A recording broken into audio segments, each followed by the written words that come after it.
జీవితంలో నువ్వు సాహసం చేయకపోతే విజయం నిన్ను వరించదు.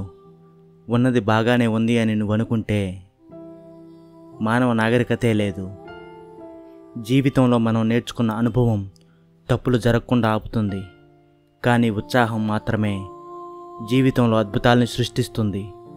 ఉత్సాహం ఉరకలేస్తున్నప్పుడు అనుభవం దానికి దారినివ్వాలి, అంతేకాని దాన్ని ఆపేసేలా అస్సలు ఉండకూడదు. అనుకున్నవన్నీ జీవితంలో జరగకపోవచ్చు, అయినా అనుకోవడం ఆపొద్దు. ఆశించినవన్నీ అందకపోవచ్చు, అయినా జీవితంలో ఆశల్ని మాత్రం అస్సలు వదిలేయొద్దు. కష్టాలు ఎదురు కావచ్చు, అయినా కష్టపడడం మాత్రం అస్సలు ఆపొద్దు. ఆడది అందంగా ఉన్నప్పుడు, మగాడు పదవిలో ఉన్నప్పుడు వచ్చే ప్రశంసలన్నీ శుద్ధ అబద్ధాలే. అవే నిజమని నమ్మి అస్సలు మోసపోకండి. జీవితం ఎంత నిస్సారంగా ఉన్నా సరే కలల్ని కనడం మాత్రం ఎప్పుడూ ఆపకండి. అవే మిమ్మల్ని బ్రతుకున్నంత వరకు జీవించేలా చేస్తాయి. మనసుకి దెబ్బ తగిలితే చాలా నొప్పిగా ఉంటుంది, కానీ దెబ్బ మీద దెబ్బ తగిలితే మాత్రం మనసు చచ్చిపోయి మనిషి మాత్రమే నిర్జీవంగా మిగిలిపోతాడు. జీవితంలో బయట ఏర్పడే సమస్యలతో కాదు, మనలోని బలహీనతల వల్లే మనం నిరంతరం ఓడిపోతున్నాం. జీవితంలో రంగులు వెలిసిపోయినప్పుడు నీ చుట్టూ ఉన్న వాళ్ళ అసలు రంగు బయటపడుతుంది. తట్టుకొని నిలబడు చాలు, మళ్ళీ నీ జీవితంలో ఇంద్రధనుసు విరియక మానదు. పైకి కనిపించేదంతా మంచే కాదు, నీకు కనిపించని ప్రపంచం కూడా ఉంది. నువ్వు నమ్మినంత వరకు అందరూ నటిస్తూనే ఉంటారు. ఒక్కసారి వారికి ఎదురు తిరిగి నిజాల్ని మాట్లాడి చూడు, వాళ్ళ అసలు రంగు బయట పెడతారు.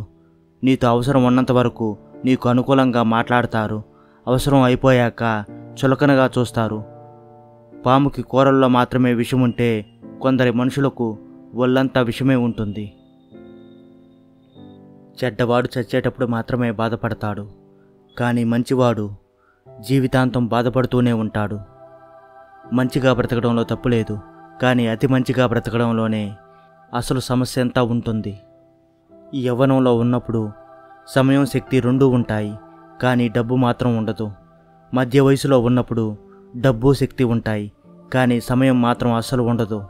వృద్ధాప్యంలో ఉన్నప్పుడు సమయం, డబ్బు ఉంటాయి, కానీ శక్తి మాత్రం అస్సలు ఉండదు. కొన్నిసార్లు జీవితంలో ఒంటరిగా నడవడం కష్టంగా ఉండవచ్చు, కానీ నిజానికి ఆ ఒంటరితనమే నీకు జీవితం అంటే ఏంటో నేర్పిస్తుంది. సున్నితమైన మనసు ఉన్నవారు తమకు తామే శత్రువు.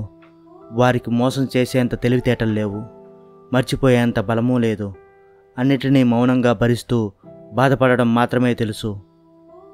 మనం ఇచ్చిన రూపాయితో సంతృప్తిపడి పక్కకు పోకుండా ఇంకా ఇవ్వమంటూ వెంటపడే యాచకుని చూసి మనం ఎలాగైతే విసుగుతో దూరంగా వెళ్తామో, అంతు లేకుండా కోరే మన కోరికలను చూసి దేవుడు కూడా అలాగే మనకు దూరంగా వెళ్తాడు.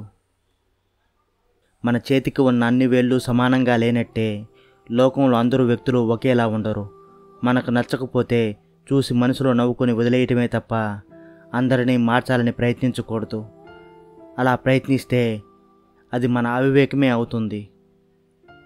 ఒక్కసారి జీవితంలో దెబ్బతింటేనే తెలుస్తుంది నీలో ఎంత ధైర్యం ఉందో. ఒక్కసారి తప్పు చేసిన తర్వాతే తెలుస్తుంది నీవింకా ఏమి నేర్చుకోవాలనేది. ఒక్కసారి ఓడిపోయిన తర్వాతే తెలుస్తుంది జీవితంలో ఎలా గెలవాలనేది.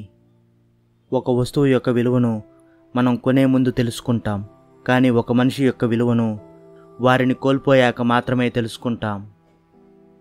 అందరూ మన వాళ్ళే అనుకో, తప్పులేదు, కానీ అందరూ మనలాంటి మనస్తత్వం కలవారి అనుకోవడం మాత్రం ఖచ్చితంగా పొరపాటే.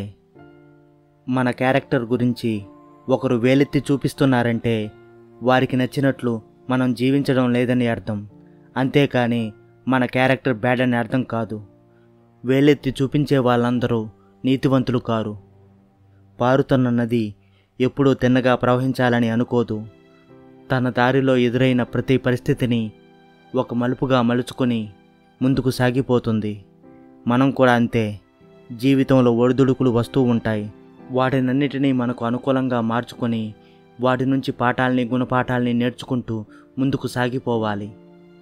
తప్పు నాది నీది అని చూడకుండా సర్దుకుపోయే మనసుంటే ఎలాంటి బంధమైనా కలిసే ఉంటుంది. వదిలించుకునే ఉద్దేశం ఉంటే ఎప్పటికీ ఆ బంధం కలకాలం కలిసి ఉండలేదు. నీ దగ్గర ఉన్న డబ్బును ఎవరి కోసమైనా ఖర్చు చేయొచ్చు, కానీ సమయాన్ని మాత్రం అర్హత గలవారి కోసమే ఖర్చు చేయాలి. మిమ్మల్ని నమ్మిన వాళ్ళకి మీరు ఏదైనా విషయాన్ని చెప్పే ముందు కాస్తంత ఆలోచించండి. ఎందుకంటే వాళ్ళు విన్నది అబద్ధమని తెలిసిన రోజున మీపై ఉన్న పూర్తి నమ్మకం కనుమరుగైపోవడానికి అదే కారణమవుతుంది. జీవితంలో కలిగే అపజయాలను తప్పటడుగులని ఎప్పుడూ అనుకోకండి. అవి తప్పటడుగులు కావు, భవిష్యత్తులో ఏం చెయ్యాలో తెలిపే పాఠాలు. అందనంత ఎత్తులో ఉంది, అందుతుందో లేదోనని సందేహించుకు. నువ్వు తలుచుకుంటే ఆకాశాన్ని ఆట స్థలంగా మార్చగలవు, సూర్యచంద్రులనే బంతులుగా మార్చగలవు. నీకు కావాల్సిందల్లా నీ మీద నీకు నేను సాధించగలను అన్న నమ్మకమే. నిన్న జరిగిపోయిన దాని నుంచి నేర్చుకో, నేటి కోసం జీవించు, రేపటి గురించి ఆశించు. జ్ఞానులు గతాన్ని గురించి, బుద్ధివంతులు వర్తమానాన్ని గురించి, మూర్ఖులు భవిష్యత్తు గురించి అతిగా మాట్లాడతారు. మనం చెప్పే మాటలకు చేతలకు తేడా ఉంటే మన మాటల్ని ఎవరూ విశ్వసించరు. పైగా మనపై ఉన్న కాస్తంత నమ్మకం కూడా కనుమరుగైపోతుంది. జీవితంలో పోరాడాల్సి వస్తే సింహంతో పోరాడు. ఓడినా చచ్చినా చివరికి ఒక వీరుడిగానే మిగిలిపోతావు. అంతేకాని బురదలో పొల్లాడే పందులతో కాదు. నువ్వు ఒకవేళ గెలిచినా ఒంటికి బురద తప్ప ఇంకేమీ మిగలదు. ఎలాగైనా సాధించాలనే తపన మన సామర్థ్య లోపాలను, బలహీనతలను అధిగమించేలా చేస్తుంది. నీవు యుద్ధాన్ని గెలిచేంత వరకు ఏ శబ్దమూ చేయకు. ఎందుకంటే నీ విజయమే ఈ ప్రపంచానికి పెద్ద శబ్దమై వినిపిస్తుంది. సమస్య సృష్టించాలనుకునేవారు సమయం కోసం ఎదురు చూస్తారు. సమాధానం కావాలనుకునేవారు సహనంతో ఎదురు చూస్తారు. మనం విద్యను నేర్చుకునేటప్పుడు గతంలో తానేమీ నేర్చుకోలేదని భావించి కొత్త విషయాల్ని నేర్చుకుంటూ ఉండాలి. గుణపాఠాల విషయంలో మాత్రం పాత అనుభవాలని నిత్యం పునరుచ్చారణ చేసుకుంటూ ఉండాలి. ఇష్టం లేని వాళ్ళ దగ్గర బలవంతంగా మనసులో చోటివ్వమని బ్రతిమలాడటం కంటే కష్టమో నష్టమో ఆ బంధానికి దూరంగా బ్రతకడమే మంచిది. మరణం మనిషిని ఒక్కసారి మాత్రమే చంపుతుంది, కానీ మనసు పడే బాధ మనిషిని ప్రతిరోజు చంపుతూ ఉంటుంది. కొమ్మల్లో దాక్కుని కూర్చున్న కోకిల కనపడదు, కానీ దాని పాట మాత్రం వినిపిస్తుంది. మనసు ఎక్కడుందో ఎవరికీ తెలియదు, కానీ అది పెట్టే బాధ మాత్రం అనుభవిస్తూనే ఉంటాం.